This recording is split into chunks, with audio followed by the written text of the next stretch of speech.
de todas as tribos, povos e raças, muitos virão te louvar. De tantas culturas, línguas e nações, no tempo e no espaço, virão te adorar. Bendito seja sempre o Cordeiro, Filho de Deus, raiz de Davi. Bendito seja o seu santo nome, Cristo Jesus, presente aqui. La, la, la, la, la, la,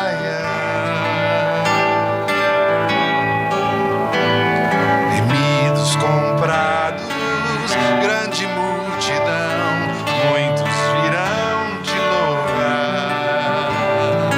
Povo escolhido, teu reino e nação, no tempo e no espaço, virão te adorar. Bendito seja sempre o Cordeiro, Filho de Deus, raiz de Davi. Bendito seja o seu santo nome, Cristo Jesus, presente aqui. Lararaia, lararaia. E a nós só nos cabe tudo dedicar, oferta suave ao Senhor. Dons e talentos queremos consagrar, e a vida no teu altar pra teu louvor. Bendito seja sempre o Cordeiro, Filho de Deus, raiz de Davi. Bendito seja o seu santo nome, Cristo Jesus, presente aqui. Cristo Jesus, presente aqui.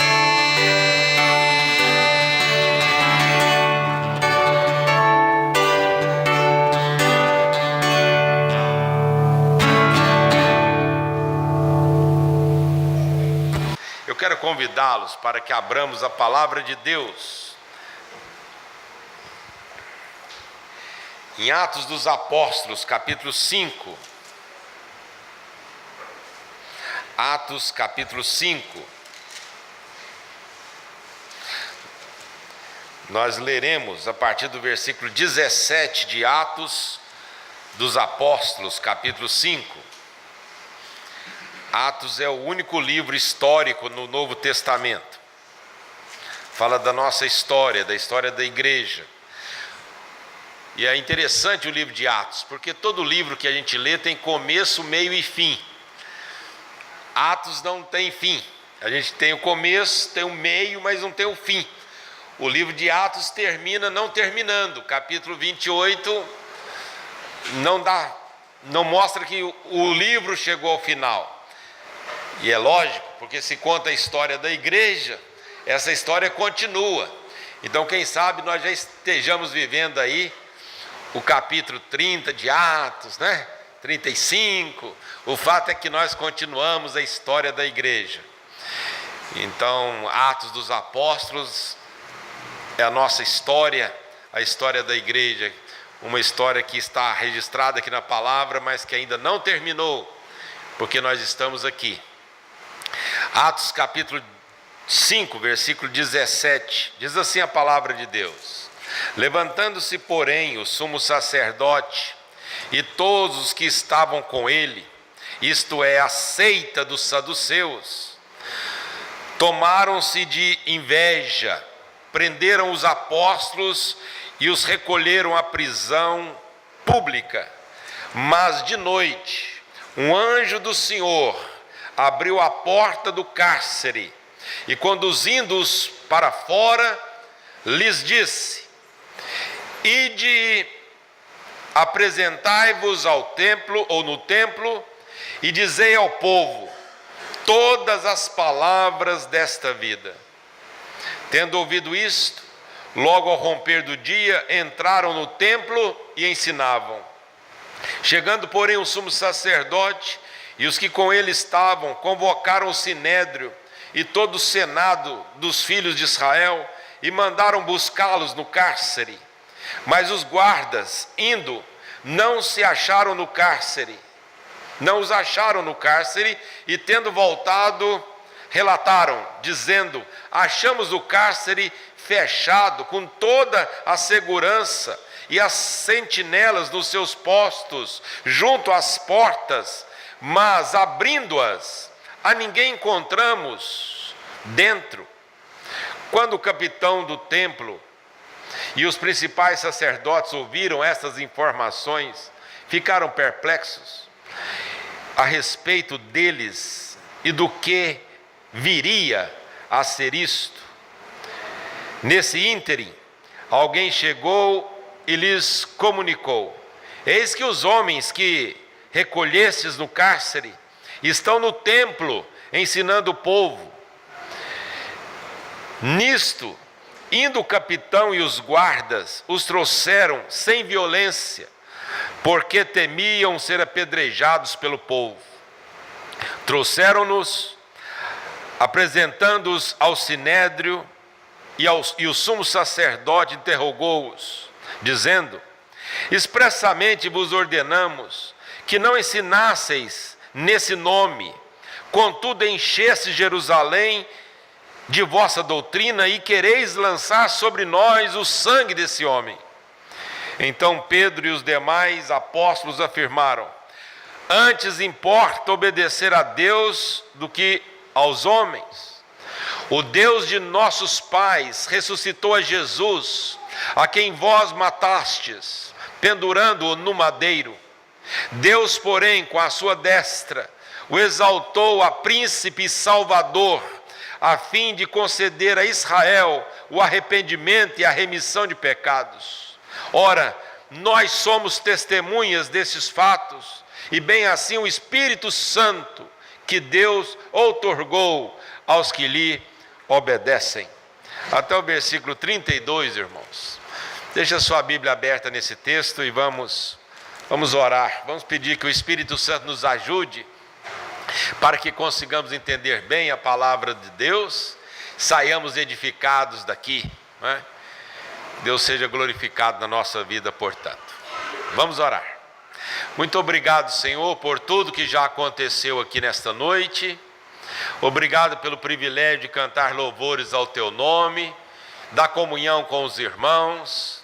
E agora, Senhor, que o meditar dos nossos lábios, o meditar do nosso coração, Deus, as palavras dos nossos lábios sejam edificantes para o Seu povo e glorifiquem o Teu nome, Senhor. Oramos assim agradecidos por tudo, em nome de Jesus, o nosso Salvador. Amém. Meus amados, nós temos falado desde sexta sobre o tema Não me envergonho do Evangelho. O Evangelho que é a boa notícia. E nós existimos para que o nome de Jesus seja conhecido. É essa a nossa missão. A igreja, ela é a própria missão. Ela proclama o Evangelho da graça de Deus.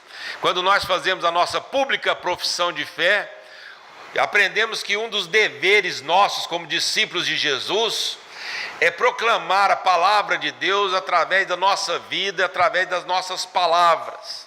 Nós fazemos um compromisso de testemunharmos sobre o Senhor Jesus Cristo, falar do Evangelho através da nossa vida, através das nossas palavras. Isso é um compromisso que nós fazemos. A nossa pública profissão de fé envolve isso. Então faz parte da nossa vida anunciar o Senhor Jesus. Vivemos para que o Senhor Jesus seja conhecido. Nós existimos para isso, porque fazendo isso nós glorificamos o nome de Deus. Certa vez uma senhora lá em Minas, lá em Uberlândia, onde eu pastoreava, tinha uma senhora lá no hall de entrada da igreja, lá do templo, e os diáconos estavam com uma certa dificuldade porque ela não sabia dizer onde morava. Então fui lá conversar com ela. Ela sabia tão somente o nome dela e o que ela saiu para fazer naquele dia. Então, qual o nome da senhora? Maria. O que a senhora foi fazer? Eu fui levar a minha netinha na escola. E onde a senhora mora? Eu não sei, eu não consigo me lembrar. Qual que é o sobrenome da senhora? Maria de que? Eu não consigo me lembrar. Eu logo percebi que estava diante de uma pessoa que estava com um mal de Alzheimer. Uma doença, uma enfermidade. Eu pensei, agora eu vou ajudar essa dona Maria. E ela começou a querer ficar nervosa. Eu disse, não, fica tranquila aqui. E entrei para a minha sala e fui fazer algumas ligações telefônicas. Ela dissera que foi lá entregar a filhinha na escola. Então foi assim, eu vou mapear mais ou menos aqui as escolas que tem perto aqui do templo. E aí eu ligava numa, ligava noutra, e numa que eu liguei lá, chamada Coronel Carneiro, liguei e disse, olha, eu estou com a senhora aqui, o nome dela é Maria, ela saiu hoje para levar a netinha na escola. Ela falou, não, dona Maria vem todo dia trazer a netinha, ela que traz. Eu disse, escuta, mas eu queria saber o endereço dela, porque me identifiquei, contei lá para a responsável lá na secretaria da escola. Ela falou, não, o senhor pode falar com a menininha. Me chamou a menina lá, a neta da dona Maria. Bati um papinho com ela, para não assustá-la. Falei assim, a vovó está aqui, eu quero dar carona para ela, vovó Maria. Qual o seu endereço? Nós moramos na rua Cruzeiro dos Peixotos, número tal. Eu falei, então tá bom, obrigado, viu? Tá tudo bem com a vovó? Tá tudo bem. Peguei e falei assim, dona Maria, vamos embora para casa. Aí, mas o senhor sabe onde eu moro? Eu falei, sei. Levei, a hora que eu fui chegando na porta da casa da dona Maria, ela disse assim, eu moro aqui, ó. Eu falei assim, eu sei, é aqui mesmo a senhora mora. Meus amados irmãos, parece que espiritualmente a nossa tendência é ir perdendo a nossa identidade. Muitas pessoas não sabem ao certo qual a razão pela qual o Senhor nos chamou. Nós existimos para a glória de Deus. Nós existimos para fazer com que Jesus seja conhecido pelas pessoas. Essa é a nossa identidade. Essa é a razão de ser da nossa existência. Se nós não entendemos isso, nós vamos pensar que vivemos nesse mundo para conquistar as coisas, casar, comprar a casa própria, 30 anos para pagar que seja, e a gente vai pensar que a nossa existência se resume nessas coisas que, ainda que importante, não definem a nossa identidade. Nós vivemos, nós existimos para fazer com que Jesus seja conhecido e que as pessoas alcançadas com o Evangelho da graça de Deus possam ter essa esperança bendita no coração e perceber que a vida é para a glória de Deus. Senão as pessoas vão perdendo a razão de ser. Quantas pessoas bem-sucedidas, não entendendo qual a razão da existência, tentam contra a própria vida.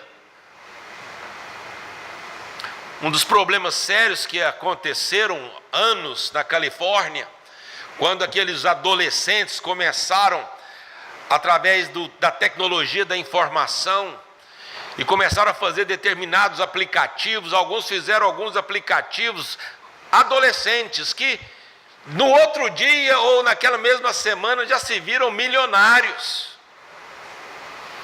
E aqueles adolescentes agora milionários começaram a pensar, bom, mas qual vai ser a razão de ser agora? Porque nem para a escola mais eles precisariam ir, se a razão de ir para a escola fosse ganhar dinheiro. E é sabido que alguns, não achando mais sentido nisso, se envolveram muito com drogas, e alguns perderam a própria vida prematuramente. Qual que é a razão de ser da nossa existência? Por que nós existimos? Um autor cristão diz que nós existimos não simplesmente para sermos bem-sucedidos. Que adianta uma pessoa ser bem-sucedida se ela não cumprir o propósito? Que adianta um jovem ser bem-sucedido, mas se ele não cumprir o propósito? Não basta ser bem-sucedido, temos que cumprir o propósito. E qual é o propósito? A glória de Deus. Passar por essa vida anunciando o Senhor Jesus através da nossa vida, da nossa palavra, contribuindo para que pessoas possam conhecer a graça de Deus. Esse texto que lemos mostra uma situação muito interessante, porque os apóstolos foram presos porque anunciavam o nome do Senhor Jesus. E a Bíblia Sagrada diz que um anjo do Senhor milagrosamente os tirou do cárcere e disse aquilo que vai tematizar a nossa meditação, porque o anjo disse assim: olha, vocês saem e vão anunciar ao povo as palavras desta vida. O que é o Evangelho? As palavras desta vida. Quais são as palavras desta vida? Quando eles saíram de lá, eles foram então ao templo para ensinar, conforme o anjo tinha dito. Eu quero que vocês saiam daqui e vão ensinar ao povo as palavras desta vida. Quais são as palavras desta vida? Em primeiro lugar, a gente percebe no versículo 30, que quando eles saem, eles chegam lá e começam a ensinar o povo. Aquelas autoridades mandam chamá-los, vão trazê-los sem violência, porque estavam com medo do povo, medo de ser apedrejado pelo povo. Então buscaram com certa delicadeza aqueles homens que outrora estiveram presos. E aí eles dão uma bronca neles. Nós não falamos para vocês que vocês não podem ficar anunciando esse nome, e nem falam Jesus, esse nome, nós já falamos para vocês, não preguem sobre esse nome. E as palavras desta vida que eles estavam ensinando para o povo, agora eles vão repeti-las para aquelas autoridades, porque as palavras desta vida que nós precisamos anunciar são claras nas Escrituras Sagradas. É o Evangelho da graça de Deus. E em primeiro lugar eles dizem: olhem, prestem atenção, o Deus de nossos pais ressuscitou a Jesus Cristo. Faz parte das palavras desta vida. Jesus Cristo ressuscitou. Ora, meus irmãos, se Jesus não tivesse ressuscitado, qual seria o sentido do nosso ajuntamento? Por que o Jorge Camargo iria cantar essas canções? Qual seria o sentido disso? Se Jesus não tivesse ressuscitado, por que nós estaríamos aqui? Qual a razão dos projetos aqui desta igreja? Jesus Cristo, Ele ressuscitou. E porque Ele ressuscitou, a nossa pregação tem sentido, o nosso ajuntamento tem sentido, o nosso louvor tem sentido. Então faz parte das palavras desta vida, esta verdade de que Jesus Cristo ressuscitou. Porque se Jesus ressuscitou, nós um dia ressuscitaremos. Se Jesus está vivo, isso faz uma tremenda diferença na nossa vida. Porque o nosso ajuntamento aqui, a nossa vinda aqui, com Jesus Cristo aqui, faz toda a diferença. Meus amados irmãos, nós estamos cultuando um Deus vivo, um Deus poderoso. E os apóstolos testificam isso, dizendo: olha, nós temos que dizer para vocês que Jesus Cristo ressuscitou. Os saduceus, aqueles que aqui são declarados como seita, a seita dos saduceus, eles não acreditavam na ressurreição. Eles não acreditavam nessa possibilidade. Quando o evangelho era anunciado, onde estava um saduceu, ele ficava indignado. Foi por conta desta mensagem que os saduceus mataram o apóstolo Paulo, perseguiam Paulo de cidade em cidade. Mas o que fazia Paulo para suscitar tanto ódio na vida daqueles religiosos? O que negava Jesus Cristo ressuscitou. Nós, como discípulos de Jesus, irmãos, não precisamos inventar moda. Não foi dada a nós uma tarefa diferente daquela que foi dada aos discípulos de Jesus. O mesmo compromisso nós temos: anunciar o evangelho, dizer que Jesus Cristo está vivo. Em segundo lugar, nessas palavras desta vida, os apóstolos falaram: olha, Jesus é o Salvador, Ele é o príncipe e Ele é o Salvador. Esse evangelho da graça de Deus, esse evangelho do qual nós não podemos envergonhar, ele fala que o Senhor Jesus Cristo está vivo. e fala que Ele é o nosso Salvador. Todos nós precisamos de um Salvador. Veja, meus amados irmãos, uma pessoa ou um país como o nosso, que passa um momento tão difícil, as pessoas ficam sonhando, puxa, será que dessa vez a gente vai acertar? Será que a gente tem alguém, um líder que poderia trazer dias melhores para nós? Quem sabe uma situação melhor, em que esses 13 milhões de desempregados, esses pai de família, quem sabe trouxesse dias melhores para nós, na área da educação, na área das finanças. Olha, tanta coisa nós precisamos, e tantos países até mais carentes do que nós. Então nós almejamos sempre alguém que possa nos ajudar. Mas quem resolveria o problema da nossa alma? Quem poderia resolver o problema da nossa salvação? Nós precisamos de Salvador. E a Bíblia Sagrada diz que Jesus é o Salvador. O seu nome Jesus significa Salvador. Ele é Jesus o Cristo, o Salvador prometido, o Salvador ungido. Essas palavras são palavras desta vida, são as palavras que podem transformar a vida de uma pessoa. Talvez você que esteja até visitando aqui a igreja nessa noite, uma pessoa que tem e crê em Deus. Ninguém vem a um lugar desse por acaso. A gente se reúne em lugar assim porque o Espírito Santo nos traz. Então talvez você tenha sido convidado por alguém e você diz, eu não sei, eu acho que estou gostando mais ou menos, gostei dessa música aí, está interessante essa fala. Você talvez pense que você está aqui porque tão somente alguém o convidou. Mas não é, isso é uma ação do Espírito Santo de Deus na sua vida. Deus, Ele faz isso conosco. Ele nos alcança nessa história para que nós entendamos que nós temos um Salvador. O Senhor Jesus Cristo ressuscitou e Ele é o nosso Salvador. Ele é tudo que a nossa alma precisa, todos nós precisamos. Quem tem Jesus tem a vida eterna, quem não tem Jesus não tem a vida. E é porque Jesus ressuscitou que Ele pode nos salvar do pecado, salvar da condenação que pesa sobre nós. Mas o Senhor Jesus Cristo morreu na cruz do Calvário, ressuscitou no terceiro dia. Essa é a nossa esperança. E Ele é o nosso Salvador. O castigo que nos traz a paz estava sobre Ele. Foi por causa desse grande amor de Deus, cantado ainda há pouco pelo irmão Jorge. Um amor que não mede sacrifício e não poupa benefício. Eu acho linda essa canção. Esse amor de Deus, Ele não mediu sacrifício e não poupou benefício. É o nosso Salvador, o nosso glorioso Salvador. E é por isso que nós celebramos, cantamos a Deus louvores. Vivemos um dia de cada vez, com as nossas lutas, as nossas mazelas, mas sabendo que nunca estamos sozinhos. Vem a luta, vem a enfermidade, vem a morte, mas nem esta última é tão terrível para nós.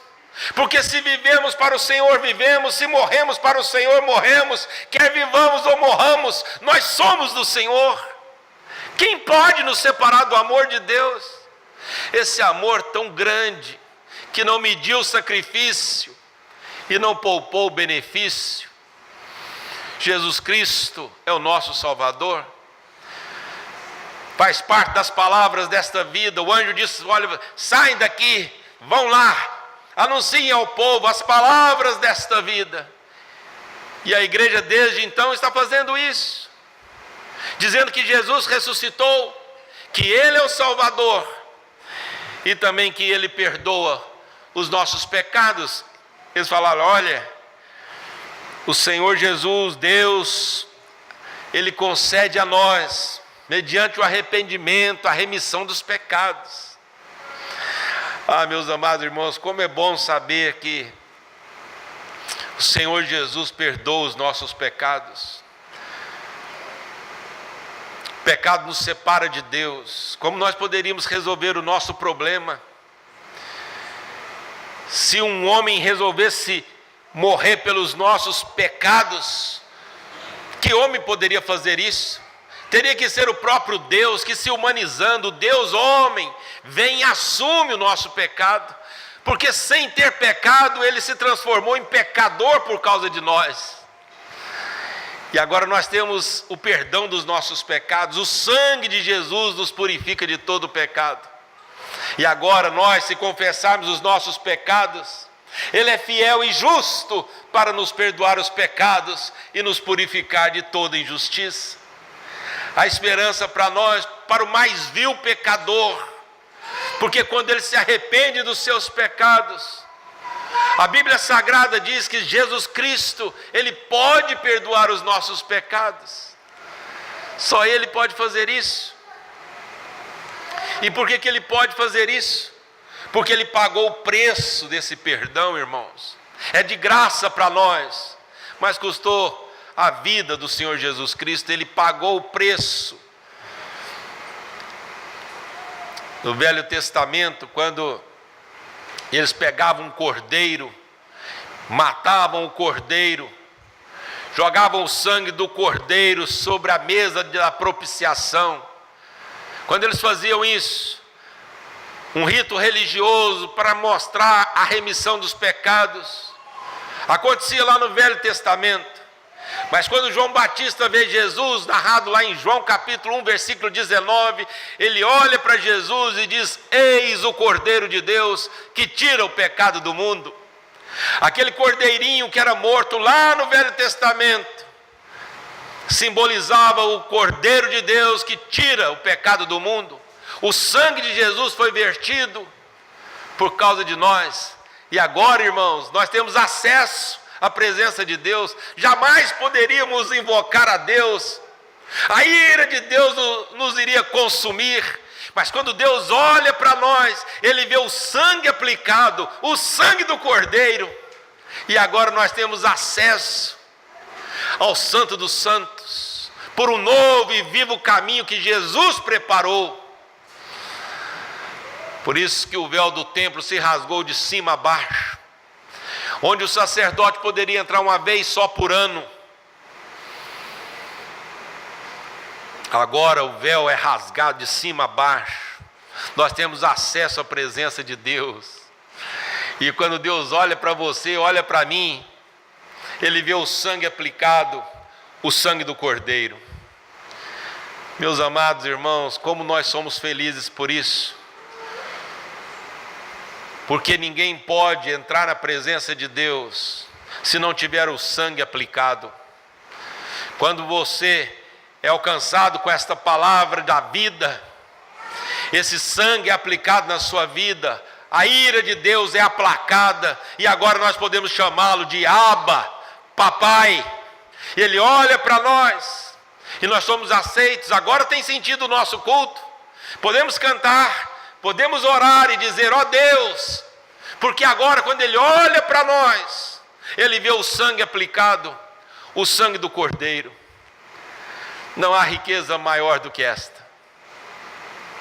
O anjo disse: saem, vão ensinar para o povo as palavras desta vida. E eles fizeram isso, dizendo: Jesus ressuscitou, Ele é o Salvador, e Ele perdoa os nossos pecados. E finalmente, repare o que é dito. No versículo 32, é dito, e os apóstolos vão falar sobre essa palavra desta vida. Ele diz: nós somos testemunhas. Somos testemunhas deste fato. Não apenas nós, mas o Espírito Santo que nos foi dado. Agora preste atenção nisso aqui. Essas palavras desta vida maravilhosa, e você diz assim: eu creio nisso. Eu creio sim, Jesus ressuscitou. Eu creio nisso. Eu creio que o Senhor Jesus perdoa os pecados. Ele é o nosso Salvador. Eu creio nisso, pastor. Talvez você esteja dizendo: eu creio nisso. Mas veja, a palavra de Deus diz que agora nós somos testemunhas. Não é apenas o fato de crermos nisto, mas nós estamos comprometidos com isso, você entende? Agora nós fomos e somos testemunhas disto. Não vai dar mais para crer nisto e não testemunhar. É incoerente. Quem crê que Jesus Cristo ressuscitou, que Ele é o Salvador, que Ele perdoa os pecados, se transforma em discípulos dEle, testemunhas dEle, junto com o Espírito Santo, isso é comprometedor. Isso faz com que você deixe de ser apenas um espectador, alguém que gosta de assistir culto, alguém que tem uma tradição religiosa. Isso comprometeu você. Não dá mais só para gostar dos cânticos, não dá mais só ser membro da igreja porque o seu avô era. Não dá mais. Isso te pegou, isso te comprometeu. Se você crê nisto, você é testemunha. E o Espírito Santo de Deus habita em você, diz o texto. Meus irmãos, esta não é uma mensagem para qualquer um. Porque quando nós ouvimos esta palavra e cremos nela, nós temos um compromisso. O compromisso de testemunharmos ao Senhor Jesus. É por isso que o adolescente que está aqui e crê nisso, ele não pode viver como se fosse qualquer um. Ele não pode viver amanhã na escola como se ele fosse qualquer um. Não, não. Ele é um adolescente com os mesmos desafios, mas ele é um discípulo de Jesus. Ele tem que ser testemunha do Senhor Jesus. O jovem que está aqui, o casado que está aqui, todos nós.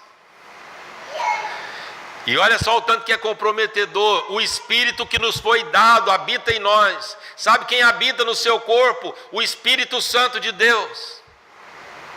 Isso nos comprometeu completamente. Quando amanhã você sair, for para o trabalho, for para a escola, lembre-se, o Espírito Santo está indo junto. Isso nos comprometeu totalmente. Porque o Espírito Santo nos foi dado, resolveu fazer de nós um templo, habita em nós. A nossa identidade foi mudada.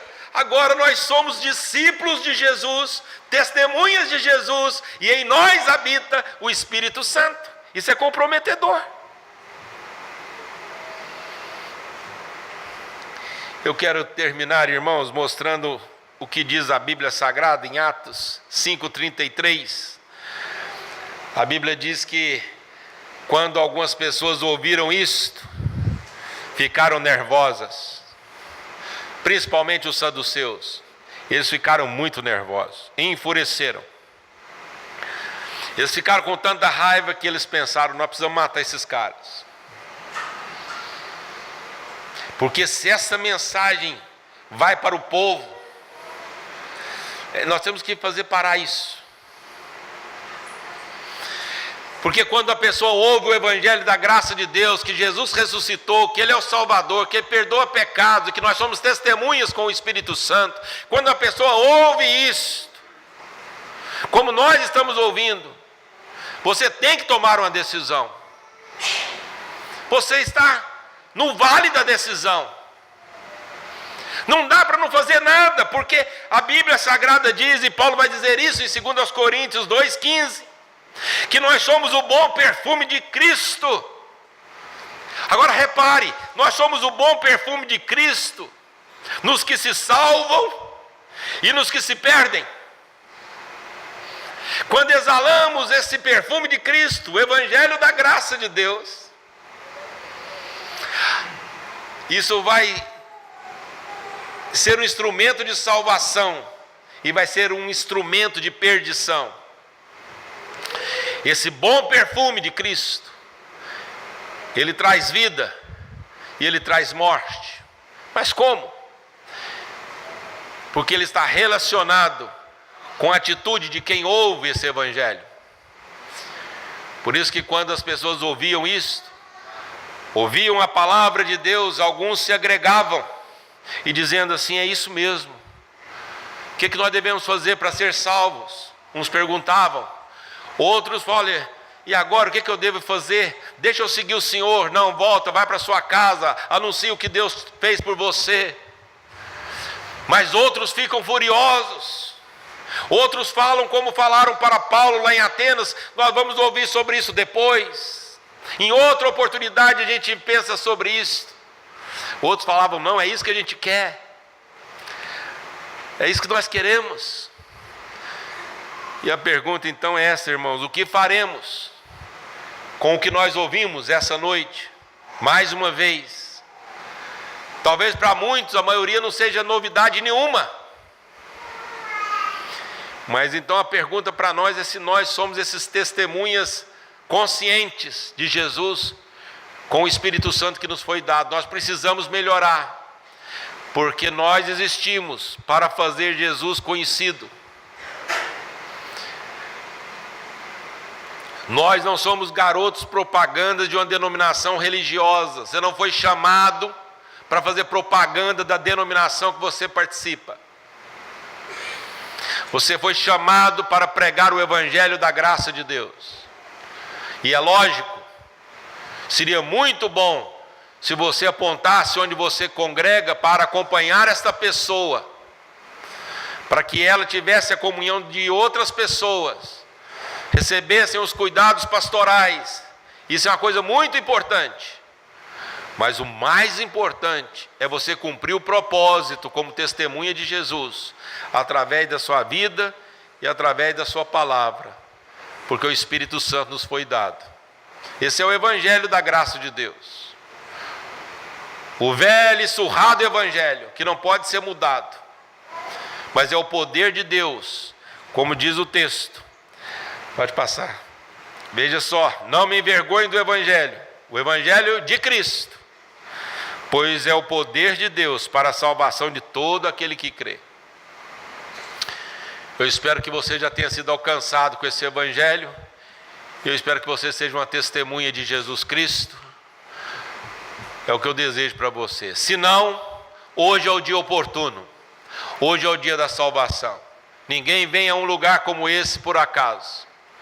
E se você ouvindo essa palavra, você diz, isso ainda não é realidade na minha vida, saiba que hoje é o dia oportuno.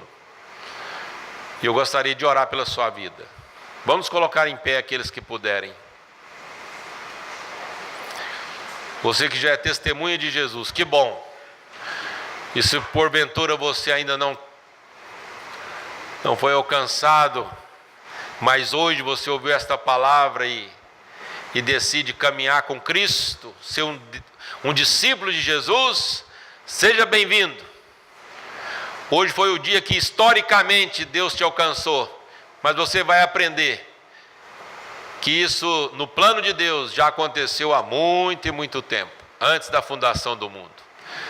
Mas Ele escolheu esse dia, historicamente, para que você tivesse o seu encontro com Deus.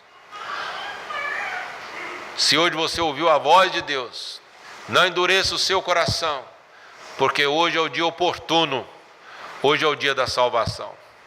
Descanso. Muito doido.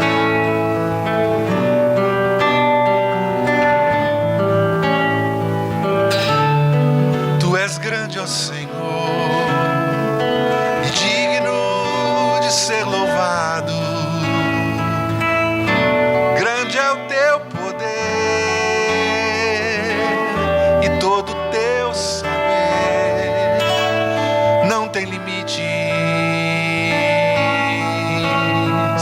não tem limites.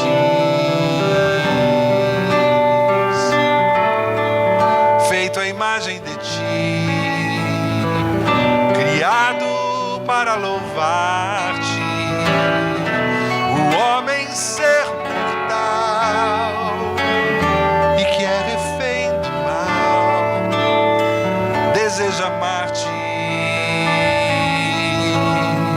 deseja amar-te.